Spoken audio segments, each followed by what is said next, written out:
ഓർത്താൽ കരയാതിരിക്കാനാവില്ല, ഒറോദയെ ഓർക്കാതിരിക്കാൻ അത്രയും കൂടി ആവില്ല എന്ന് കാക്കനാടൻ എഴുതിയതുപോലെയാണ് കോൺഗ്രസുകാർക്ക് ജയ ഡാളി. 12ാം വയസ്സ് മുതൽ ജയ ഡാളി പാർട്ടിക്ക് വേണ്ടി കരഞ്ഞപ്പോൾ തിരഞ്ഞെടുപ്പ് കാലത്തൊഴിച്ചെല്ലാം ജയ ഡാളിയെ ഓർത്ത് പാർട്ടിയും കരഞ്ഞു.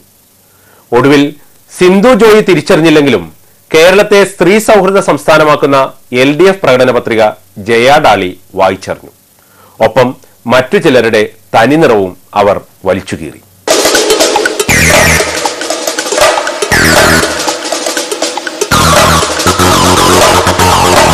നമ്മുടെ സഹോദരി സിന്ധു ജോയി ഇത് മാർക്സിസ്റ്റ് പാർട്ടിയുടെ ജീർണതയുടെ ഫലമായിട്ടാണ് ആ പാർട്ടി നമ്മുടെ പാർട്ടിയിലേക്ക് തിരിച്ചു വന്നിട്ടുള്ളത്. കോൺഗ്രസിന്റെ ഭരണഘടന അനുസരിച്ച് കോൺഗ്രസിൽ ചേരാൻ ആരെങ്കിലും ആഗ്രഹിക്കുന്നുണ്ടെങ്കിൽ, കോൺഗ്രസിന്റെ തത്വങ്ങളിലും ആശയങ്ങളിലും ആദർശങ്ങളിലും വിശ്വസിക്കുന്നുണ്ടെങ്കിൽ അവർക്ക് മെമ്പർഷിപ്പ് നിരസിക്കാൻ ആർക്കും കഴിയില്ല.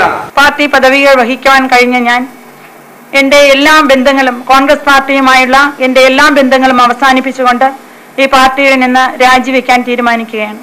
യുവാക്കളെയും വനിതകളെയും പുതുമുഖങ്ങളെയും പരിഗണിക്കണമെന്ന ഹൈക്കമാൻഡിന്റെ നിർദ്ദേശം പാടെ അവഗണിച്ചുകൊണ്ട്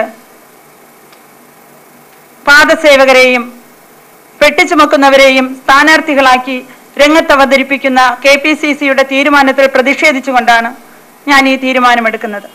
അതുകൊണ്ടാണ് കോൺഗ്രസിൽ ചേരാനുള്ള ആഗ്രഹം പ്രകടിപ്പിച്ച അതേ നിമിഷം ഭരണഘടനാപരമായ ആ ഉത്തരവാദിത്വം ഞാൻ നിറവേറ്റിക്കൊണ്ട് കോൺഗ്രസിൽ 3 രൂപ വാങ്ങിക്കൊണ്ട് കോൺഗ്രസിന്റെ പ്രാഥമിക മെമ്പർഷിപ്പ് ശ്രീമതി സിന്ധു ജോയിന് നൽകാൻ ഞാൻ തീരുമാനിച്ചത്.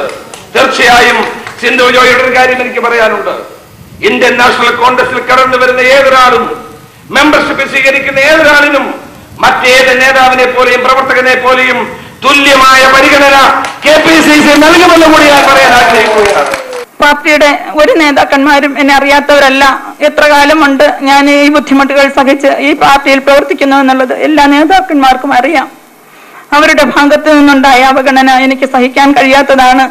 എന്നെ പോലുള്ള ഒരു വ്യക്തിക്ക് ഈ പാർട്ടിയിൽ നിന്ന് നീതി ലഭിക്കുന്നില്ല എങ്കിൽ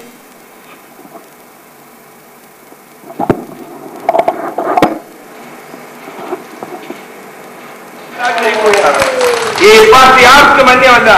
ഈ പാർട്ടി ജനങ്ങളുടെ പാർട്ടിയാണ്. ഈ പാർട്ടിക്കകത്ത് ഇരുമ്പ് കവാടങ്ങൾ അടച്ചിട്ടുകൊണ്ടുള്ള ചർച്ചകളില്ല. അധികാരം കുത്തകയാക്കി വെച്ചുകൊണ്ട് ജനകീയ പ്രശ്നങ്ങളെ കണ്ടില്ല എന്ന് നടിക്കുന്ന RSSന്റെ മുഖമുള്ള ഒരു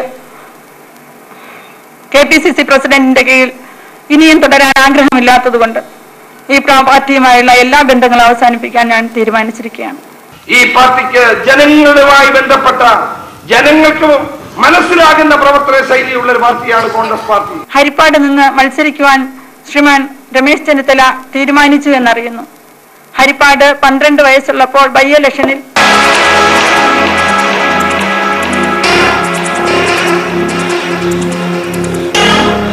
M മുരളി സ്ഥാനാർത്ഥിയായി മത്സരിക്കുമ്പോൾ 1990 കാറിന്റെ മുകളിൽ ഇരുന്ന് കോൺഗ്രസിന്റെ സ്ഥാനാർത്ഥിക്ക് വേണ്ടിയിട്ട് പ്രചരണം നടത്തുന്ന ഫോട്ടോയാണ്.